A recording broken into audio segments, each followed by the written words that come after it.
You may be wondering, what is it about Ron Paul that inspires such extremes? Such maddening support on one hand and such fear and loathing on the other? I can give the answer in one word: soul. The essential soul of a human being is by definition free. The idea that men are free is determined by God as a concept that is foreign to most men. This is because most men want to control others, to take away their freedom. This is usually referred to as the drive for power. The drive for power is antithetical to freedom because power means the ability to control others. There is only one legitimate thing that power can and should be used for, whether it be military, legislative, or executive power, and that is to legalize freedom. Ron Paul doesn't want to be president to give me my freedom. He doesn't own my freedom, and he can't give it to me. The only reason Ron Paul wants to be president is to stop punishing people for using the freedom that is rightfully theirs. He wants no power. This is clear to anyone who listens to him speak. There are two kinds of human beings: those who want power and those who want freedom. You can tell which one's which very easily. Those who want freedom are straight-edged, they are consistent, they are principled, and you can feel their human soul when they speak to you. There's a continuum out there of human souls somewhere in spiritual cyberspace. And when you come into contact with one of these souls, you know it immediately, because souls by definition are free. You sense sincerity, realness, consistency, a free human being. If you're a person who seeks freedom and you come into contact with a real human soul, you become instantly addicted and you swallow up anything you can get your hands on.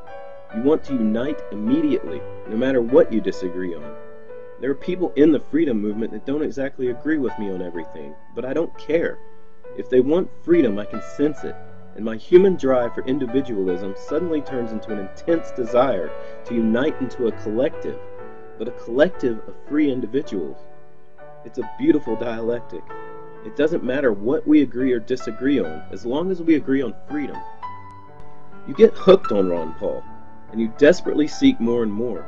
Any video you can find from the past, any speeches you missed, anything he said that you haven't heard yet, even though you've heard it 1,000 times already in different words. You can't help yourself. The voracious hunger to be able to use your God-given freedom, it takes over you entirely. It's like you suddenly realize you're a human being, and the divine image with which God created you comes alive and it catches fire. But something else happens to you. Once you get hooked on Ron Paul, you can no longer bear to listen to a man who wants power. You become instantly disgusted whenever they begin to speak. Before they were just boring, but now they're revolting. Listening to a Romney or a Gingrich or a Bush or Obama, it makes you sick. And you just don't understand how Ron Paul can get through these debates without getting nauseous. You see a political veneer in these politicians. It's so transparent. It's like a ghost flapping its ethereal tongue at you, and you just can't bear it. What's so maddening about hearing Romney or Gingrich or any of these other politicians speak is that there's someone standing there saying things, but there's no soul in it. These are not free men. These are power men. Not that Romney or Gingrich don't have souls. They do. They are men just like you and I, but they have practically forfeited their souls to try to attain power, to control others with spin and talking points and contradictory statements, like I want to cut the budget and expand the military, and they'll say it with such a polished tone and a straight face, just like a soulless recording. Their humanity is so buried under the mountain of lies they have told themselves that neither they themselves nor you can even sense their souls in the human continuum. The scene of a human body speaking, but no soul communicating, it can drive a free man mad.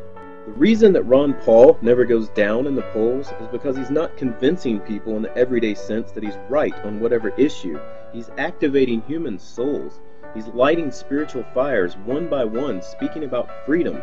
Once a soul gets activated, and a man realizes that he is free, no matter what people do to him or tell him, well, there's no turning back from that. The other candidates, they're trying to turn heads with snappy one-liners, and slaves follow these one-liners like mobs. They follow each other from candidate to candidate. Slowly but surely, Ron Paul activates a few of the individual souls in the mob, and he continues to go up in the polls. Yet we cannot expect every man, woman, and child to understand or get excited about the message of liberty. In fact, most just can't handle it. Being truly free is as terrifying as it is electrifying. Not everyone can handle the message of freedom. It's too frightening for some people, and some are just too enslaved. These are the people that despise Ron Paul, the same types who rebelled against Moses in the desert and attempted to go back to Egypt. Freedom is too much for them, and they can't handle this divine gift. They want and they need someone to control them. Their souls have been too battered by slavery, taxation, and wars. I used to not understand why people would give everything to this man, but now I do. Whenever he's asked the question, would you legalize heroin? Ron Paul answers, I want to legalize freedom. Little do these people understand that freedom is 1,000 times more addictive than heroin.